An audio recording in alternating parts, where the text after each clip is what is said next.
Senator Dianne Feinstein's message to Vladimir Putin, using DNA to find your perfect match, plus which celebrity couple spent $500,000 on a baby body double. All of these stories and more coming up on The Rundown. All right, stand by. 10 seconds. Camera one. Talent. Ready, camera two. Record. 3, 2, 1. Record. Thanks so much for joining us. This is The Rundown, where Stephen Kruiser models fashionable threads. I'm your host, John Phillips. Joining us from Washington, D.C. is PJTV contributor Michelle Fields, and here in studio is Jose Iber himself, Stephen Kruiser. Now it's time to go to the top of The Rundown, and I'll go ahead and start. California Senator Dianne Feinstein has a message for Russian President Vladimir Putin in the wake of the downing of Malaysia Airlines Flight 17. She made the comments on State of the Union with Candy Crowley. Talk about your name is your destiny. Take a listen.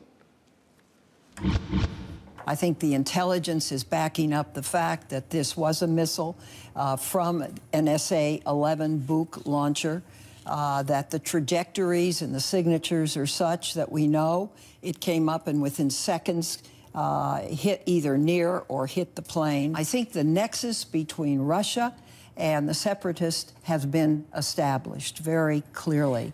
So the issue is, where is Putin?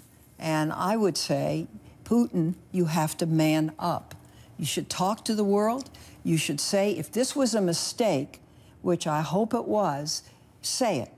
Even if it was a mistake, it's a horrendous mistake to make. And I think it points out the futility of what's happening in the Ukraine, because there will be repercussions from this. California senior senator says it's clear that Russian separatists and Russians were both involved in some part of the shoot-down of the airliner that killed all 298 people on board. She says there must be repercussions for those involved in last week's incident.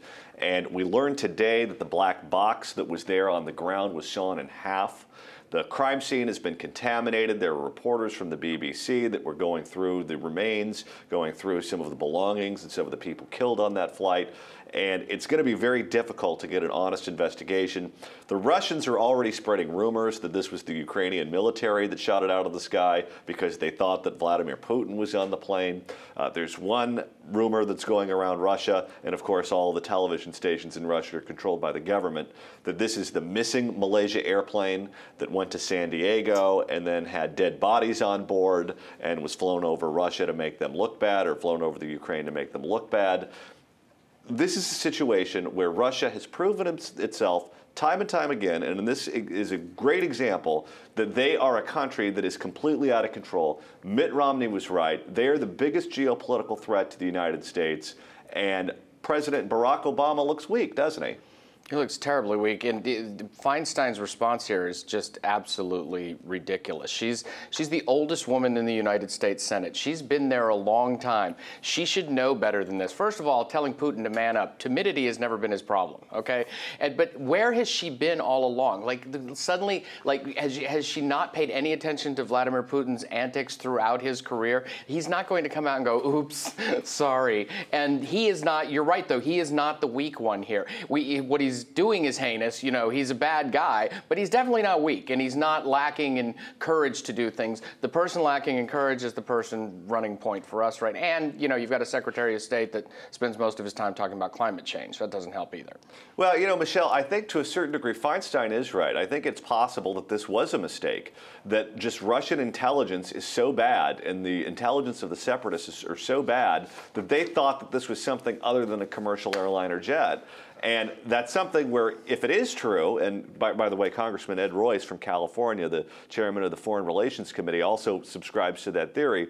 But if it is true, the Russians are never going to admit to that because it makes them look like they're incompetent. But they need to. I mean, it's obvious that it was the separatists. It's obvious that they were somehow linked to Russia. So to have all of these rumors out there, to not have the, I mean, just the heart to go out there and say, look, this was a mistake, and sort of distance yourself from it, right? The way that this was handled, the way they sort of just threw these dead bodies into a dumpster, the people were going through these dead people's things is just atrocious. And if he wants to have any sort of relationship with the U.S., he needs to apologize for it. And unfortunately, we have a president that's not demanding that. That's not tough on him. I don't even think there are going to be repercussions for Putin. It's a shame that we have a president who doesn't want to do anything about it. And there is an example, Kruiser, of when this has happened in history before. Remember back when President Bill Clinton was launching airstrikes against Serbia, when Slobodan Milosevic was there, and we accidentally took out the Chinese embassy. Yep. We made a mistake, and we killed people, and we broke all their stuff. What did we do? We came out right away and we apologized to the Chinese. They didn't like it. They didn't want to accept the apology, but they had to. We made a mistake and we manned up. To both your points right now, I'm not sure that Vladimir Putin cares whether he has a relationship with us at the moment. I honestly don't think he'd care if we went back in full Cold War mode right now and that kind of aggression and tension at the moment. All right, Kruiser, what do you have for us? The top of my rundown.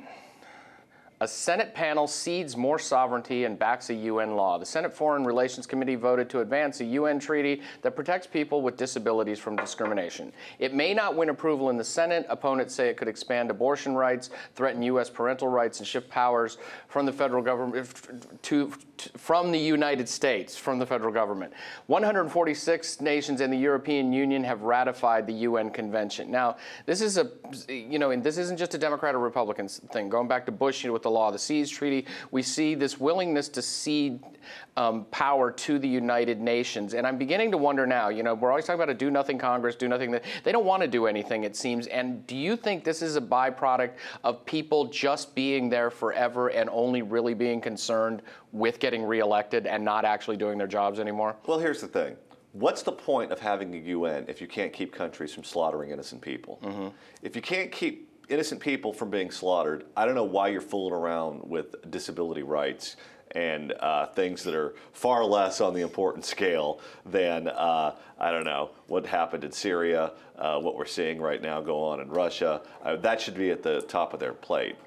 Michelle, do you think that maybe they're willing to go along with these UN things because that's just their way? They really know the UN has no bite? Or is this just a dangerous precedent where, Congress cedes job to the executive branch, cedes power to the executive branch, they cede power to the United Nations? Is it a dangerous thing, or is it because there is no danger there?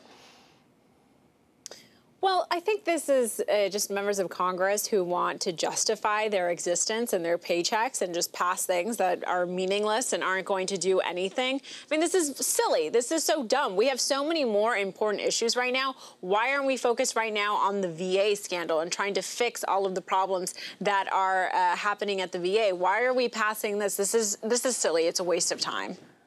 I think legislators want to do anything but legislate anymore. I think it's becoming a problem. I agree. All right, Michelle, what do you have for us?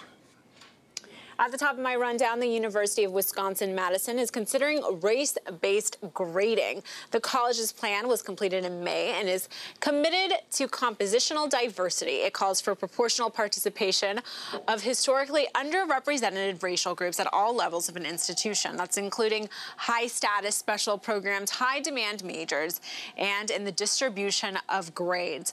This, to me, I mean, this seems like an onion piece. It's just crazy to think that they're really going to give grades based on someone's race. It just seems like a parody.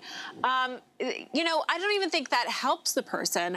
I think when oftentimes I got a B in a class where I thought I got an A, it made me actually work harder. Knowing that I'm going to be guaranteed these great grades because of my race is going to probably incentivize me not to work as much. What do you guys think of this ridiculous grading policy that they may implement? Well, this is all about affirmative action. Make no mistake about it. Here in California, at the University of California, which has, I think, I don't know, maybe north of 10 campuses, we passed Proposition 209, which prevents the state from using race-based preferences for admission to the universities.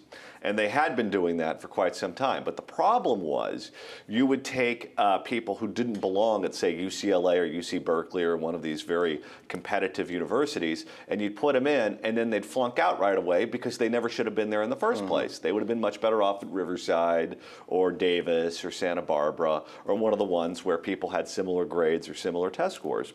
So they all got in a room and they said, well, how do we fix this? And apparently in Wisconsin, they said, all right, we want to keep affirmative action. We don't want to admit that affirmative action doesn't work and is bad for the kids. So let's say we'll have race-based grades too. That'll fix it. As the late, great Robert Bork once lamented, the egalitarian outcomes that the left is after are the real problem. We're all for egalitarian opportunity, but trying to fix the other end of it is a real problem. And this diminishes any degree, any person who's a beneficiary of race-based grades. You know, you'll get, what'll happen now is that people it'll reinforce racism. It won't get rid of it. You'll have people going like, oh, well, you got the special grades. Oh, you got the easy grades. Oh, and it'll keep the problem, it'll exacerbate the problem rather than make it better because people will be poo-pooing. They're like, oh, you got in easy and you got the easy grades, so it's not a real degree. All right, now it's time to move on to the sweet spot. This is where we take a look at some of the lighter and softer stories making the news. And Michelle, you're up first. In the sweet spot, a new dating website that uses your DNA to help you find the perfect match. The website called Singled Out is the first to offer matches based on your actual DNA. When you sign up for membership, you will get a DNA testing kit in the mail. You just swab your mouth, send it back to the company, and they'll post your results in about a week. One of the co-founders says that using genes to predict long-term compatibility is another layer to help you find even better matches. Membership prices start at $199 for 3 months or $299 for a year. I guess it kind of makes sense because studies show that you tend to surround yourself in terms of friends and significant others who have a DNA that's similar to yours. But I'm a little old-fashioned. I think I would rather just try to find someone the old-fashioned way. What about you? Do you guys think you would use a service like this if you were young and single looking for love? You know what couples have most in common? It's not looks. It's not race. It's not income, it's IQ. That's the thing that couples that stay together have most in common. You can't have one dummy and one smart person. You have to have two people at the same intelligence level, and then they work.